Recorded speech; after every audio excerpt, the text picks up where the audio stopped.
Saudara, ayo kita bertobat sungguh-sungguh.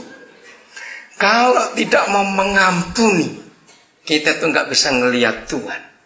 Nah, ada orang Kristen masih ngeyel. Tahu ngeyel? Itu sejenis rempeyek udang. Ada orang Kristen masih ngeyel. Tuhan, saya tuh nggak benci, sungguh nggak benci. Tuhan kan tahu hati saya. Cuma saya malas ketemu. Gobloknya itu adiknya. Catat itu baik-baik. Kalau saudara bilang nggak benci, tapi nggak mau ketemu, awas. Maka itu saya beri cara. Satu-satunya cara terbaik untuk bisa mengampuni orang, ajak makan di restoran yang paling mahal. Loh, kok tertawa? Itu cara kita ngampuni. Berarti kita berdamai, sudah lega sekali. Jangan cuma dijak ke warteg. Masih ingat warteg nggak? Oke, nggak ingat, nggak apa-apa, nggak dosa kok, nggak ingat. Mengampuni itu serius. Nggak akan ada kemuliaan, nggak akan ada urapan, nggak akan ada apa-apa. Matius 18, saya janji terakhir, betul-betul terakhir, janji. Tolong DVD-nya siapkan, ya, yang DVD saya mulai menit ke-7. Coba ya, kita tadi diminta untuk tayangkan itu mulai ayat 21. Saya nggak baca semua ayat itu. Hari itu Petrus datang kepada Tuhan Yesus dengan bangga sekali. Kenapa bangga? Karena zaman itu kalau orang mengampuni itu cuma maksimal 3 kali, nggak ada yang keempat. Ya. Kemudian datanglah Petrus dan berkata kepada Yesus, Tuhan, sampai berapa kali aku harus mengampuni saudaraku jika ia berbuat dosa terhadap aku? Sampai 7 kali? Jadi Petrus nambahin 4, bukan?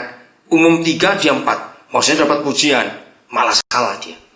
Yesus berkata kepadanya, bukan Petrus, aku berkata kepadamu, bukan sampai 7 kali, melainkan sampai, ayo baca. Nah, ini terjemahan yang betul. Sampai berapa kali? Jadi bukan 7 kali 7. Maaf, bukan 70 kali 7, maaf, tapi 70 pangkat 7. Saya pernah baca tulisan ini jumlahnya 5 miliar kali lebih.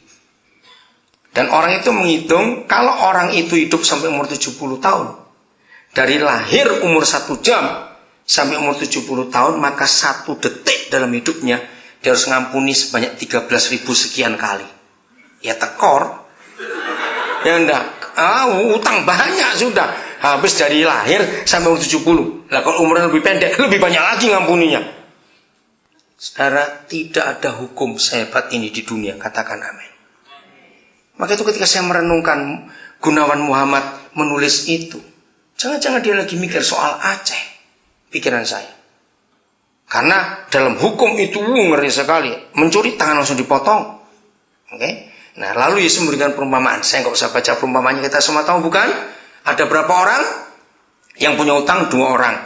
Yang satu saya pakai dolar aja. Yang satu tuh utangnya 5 juta dolar. Gaji seminggu cuma 150 dolar. Mau bayar sampai kapan? Dia datang kepada yang punya uang, tolong bebaskan aku, baik aku bebaskan. Begitu dibebaskan, dia keluar dengan sukacita, tapi dia jahat. Dia ketemu temannya yang hutang cuma 50 dolar. Dicekek temannya, dipukul, masukkan penjara. Dia bilang, bayar sampai lunas. Nah, ada yang tahu. Maka yang tahu itu lapor kepada yang punya uang tadi. Lihat ayat yang ke-31. Melihat itu kawan-kawannya yang lain sangat sedih. Lalu menyampaikan segala yang terjadi kepada tuan mereka. Raja itu, lihat, baca, ini serius ini saudara. Raja itu menyuruh memanggil. Mana tadi? Orang itu dan berkata kepadanya, hai hamba yang jahat, seluruh hutangmu yang 5 juta tadi telah kuhapuskan karena engkau memohonkannya kepadaku. Bukankah engkau pun harus mengasihani kawanmu seperti aku telah mengasihani engkau? Cuma utang 50 dolar. Maka marahlah tuannya itu dan menyerahkannya kepada tukang pijat. Enak kalau tukang pijat. Kepada siapa? Salah bacanya. Kepada siapa? Loh, salah. Ini kan plural bukan singular. Jadi kepada siapa? Yang bacanya jelas itu kepada siapa? Algojo, algojo. Jadi lebih dari satu. Saudara bisa bayangkan satu algojo sudah gembung ini orang. Ini lebih dari satu, saudara. Wah, nggak terjadi apa.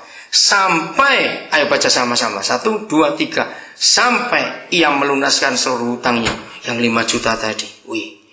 Ayo baca sama-sama 35. Roh Kudus jamah kami supaya mulai hari ini kami jadi orang, jadi anak-anakmu Bapa yang suka mengampuni orang dalam nama Yesus. 1, 2, 3. Maka Bapakku yang di sorga akan berbuat demikian juga terhadap kamu apabila kamu masing-masing tidak mengampuni saudaramu dengan segenap hatimu. Ngeri sekali, saudara. Jadi begini. Mengampuni itu cuma satu syaratnya. Berapa besarnya pun dosa saudara kita kepada kita. Ingat ayat ini. Berapa besarnya pun dosa saudara kita terhadap kita. Ingat, dosa kita kepada Bapa di surga tetap jauh lebih besar. Kalau dia aja mengampuni, kita harus mengampuni. Mari kita menghampiri dia.